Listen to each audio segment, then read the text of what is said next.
interrogation reports, Army intelligence security dossiers, Nazi Party paperwork, Allied intelligence armaments reports, declassified JOA memos, Nuremberg trial testimony, oral histories, a general's desk diaries, and a Nuremberg war crimes investigator's journal.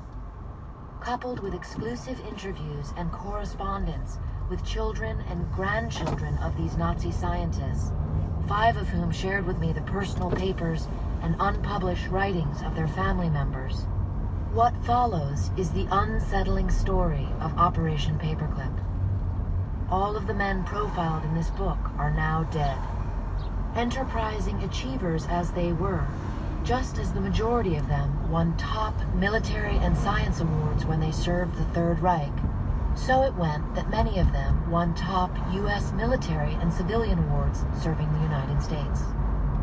One had a U.S. government building named after him, and as of 2013, 2 continue to have prestigious national science prizes given annually in their names.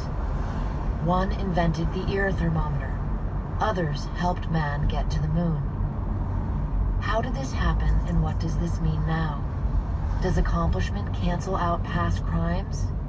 These are among the central questions in this dark and complicated tale. It is a story populated with Machiavellian connivers and men who dedicate their lives to designing weapons for the coming war. It is also a story about victory and what victory can often entail.